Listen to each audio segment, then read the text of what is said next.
Denver's going to improve. Good. How good was Bo Nix as a rookie? Well, how good do you think he's going to be year 2 with Sean Payton? They got Evan Ingram, which Sean Payton calls their joker position, like Debo. He can do multiple things. They spent more money on free agency than any playoff team. And again, Bo Nix, an entire offseason with Sean Payton. So getting Dre Greenlaw and Hufanga, those are big, instinctive, smart guys who will upgrade the defense. Everybody in the AFC West, including the Raiders, that division's getting really good really fast.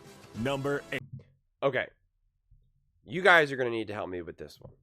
Because just a few days ago, we broke down Colin's, AFC predictions, and he had the Denver Broncos not even making the playoffs, and now he has them as a top 9 team in the NFL as a whole.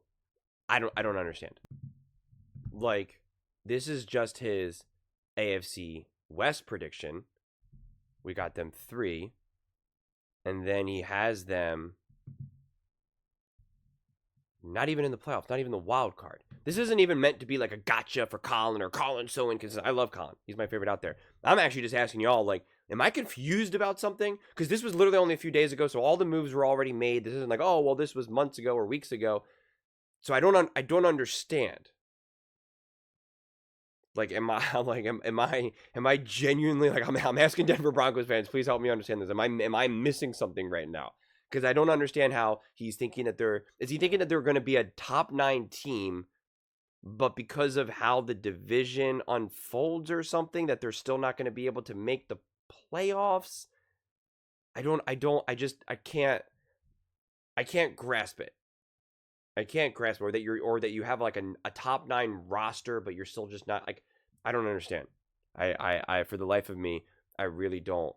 So I'm like trying, and again, he could change his mind, because I could understand that, even though it was only a few days ago. At first you're kind of like, yeah, and then you're like, you know what was I thinking? Of course the Broncos are going to make the playoffs. I'm going to pick the Broncos over the Patriots or the Bengals, whatever it may be. Totally fair game with that as well. But I feel like that there would still be like an acknowledgement of that, where he would be like, I got the Broncos at top 9. Listen, when I made my AFC prediction last week, I was thinking something. I don't know what I was thinking. They're better than even I originally thought. I'm excited. I don't know. Like, there would still be like more something. So I don't know. I can't, like I said, I can't wrap my head around it. I keep trying to figure out how it can make sense, and I'm struggling to, because this is the top 10 right here.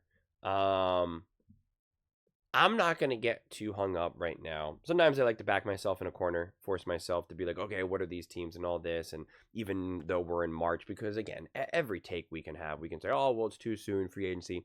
That's no fun. This is off season. What else are we going to do right now except for wildly speculate and just pretty much make stuff up, quite frankly? And so I like to have fun and kind of unpack that. But I still don't feel the need to force myself too much into a corner in terms of, like, the Broncos and what order is it going to be for the Broncos, Chiefs, and Chargers, or, are the Broncos actually better than the Rams or the Lions or this or that? I don't know. I think probably because I believe in the roster construction of the Broncos, definitely.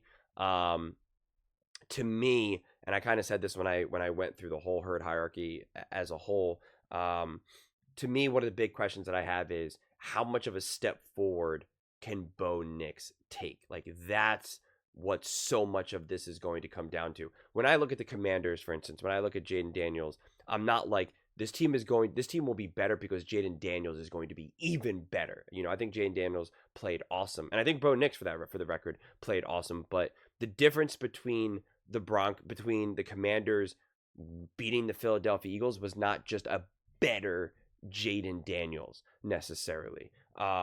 And with the Denver Broncos, again, I think Bo Nix played absolutely awesome, but I do think that there was probably a couple moments, especially early on in the season, which again, you give him grace. With the better Bo Nix, they win those games. Now, to be clear, I also don't think with the better Bo Nix, they just magically beat the Bills, because I think Bo Nix played awesome. He was the best thing, even though, again, the box score was pretty light for him in that game. Yeah, I think he played awesome. Like, you don't watch that game and say, oh, well, you have a rookie quarterback. What are you supposed to do? You can't beat the Bills. It's like, no, this team was just simply not good enough in that moment.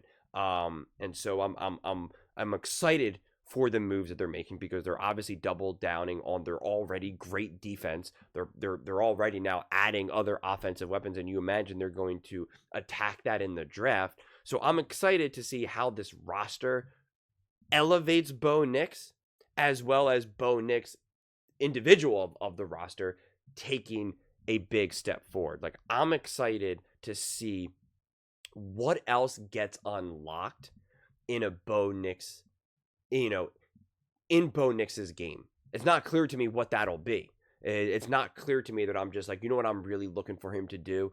Be able to do X. Like, it's not clear to me what that next step will actually look like in, in the aspect of his game. So that's what I'm really excited to see, because I believe it'll happen, because I think so much of it is not his physicality, it's intellectually, and I think he's, brilliant and just gets it. And when you combine that with the Sean Payton, I'm excited to see what is that, because you have other players like a Sam Darnold early on in his career. It's like, physically he wasn't just getting it, intellectually he just wasn't quite getting it. Like, there was a lot of things that he really needed to work on. Palmer talked about this, from just even his mechanics and whatnot. Like, there was concrete things that he really needed to work on.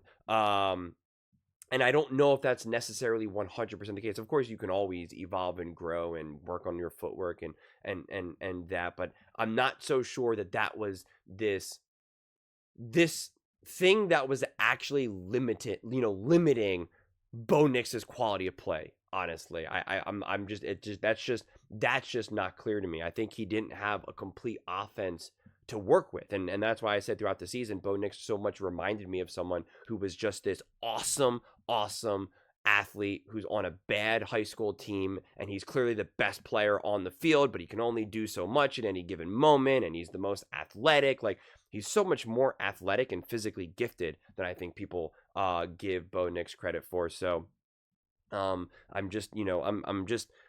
want to see what this next phase looks like, because this season, the last season that he just had, was always going to be his worst season, and the Denver Broncos' worst season. And so, considering the amount of success that we saw them have, and just the relationship as it continued to grow and evolve with Sean Payton and Bo Nix, having this next year, it's like, I have huge expectations. That's why I was so thrown off when Colin was like, I'm picking the Patriots over the Broncos to make the playoffs. And I'm like, I don't know. Like, I'm not going to act like this is a walk in the park for the Broncos just to find themselves in the playoffs, because if all goes to plan, a lot of teams should evolve and grow. And I do think that this division will be tough. To me, one of the other big question marks is, do the Chiefs actually take a step back? Because I do believe the Chargers are going to get better. The Broncos are going to be better. I believe the Raiders will be better. And so I think the biggest problem with a team like the Broncos, or the Chargers for that matter, or the Chiefs, is that there's no easy wins. There's no easy wins. And when you have no easy wins in the division, it becomes wildly unpredictable to figure out, one, who's going to win the division, and two, how does the wild card, unfold? Because you can clearly be the best team in the division and still drop two tough games to the Chargers, or one tough game to the Chargers, one tough game to the Chiefs, and stuff. I mean, the Broncos saw that they lost a tough game to the Chiefs. So again, when you have those tough games, and there's no easy, reliable, like, yeah, we're definitely going to get 2 wins. Like, the Eagles are like, yeah, we better not lose. If we lose to the Giants, like, that is a big deal, because this team is trash, right? Like, you better beat them. And especially when you have a backup quarterback for the Dallas Cowboys, it's like, you better beat Cooper Kupp and the Dallas Cowboys. Otherwise, you're not a Super Bowl team. Like what you better step up. When you have a bunch of these games like this, it's, it just becomes harder, and they have big implications. Look no further than the Minnesota Vikings, who were balling all season, won 14 games, but because since it was such a tough division, they lose one game against the Lions, boom, drop all the way down. It was either going to be the 1 seed and a bye and home field advantage, or the 5 seed be on the road. That's how fast it changes. And I predict it'll be very similar for this division, because I think there's just going to be a lot of tough games, and what it will come down to is who can eke out that random win. Who does, who can overcome that bad muffed punt, or who just minimizes that bad muffed punt and actually come away with the win.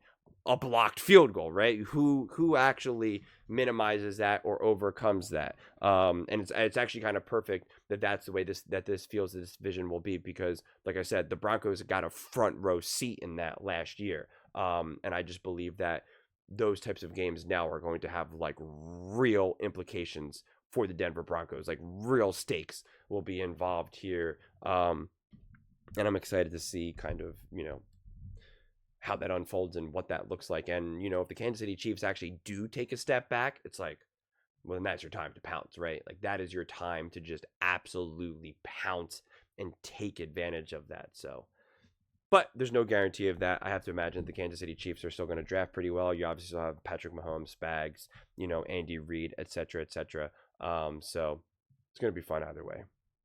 But those are just my thoughts. I'd absolutely love to hear yours. What do you guys all think about the Denver Broncos being the 9th best team post free agency hierarchy according to Colin? And if you can figure this out, how they're the 9th best team, but then they're not even considered, one of the top 7-8 teams in the AFC, let me know in the comments below. I read every single comment, so whether you agree with me or disagree with me, either way, let's get in some discussions, let's get in some fights, but ultimately, let's just have some fun. And please do consider subscribing. We're building an amazing community here, and I absolutely love to see you part of it. I want to build something that we all genuinely feel connected to, something that we're really excited to be part of. I think we're well on our way to doing it. Please don't forget to give this video a thumbs up, as it really does help the visibility and the algorithm. Thank you so much. See you next time.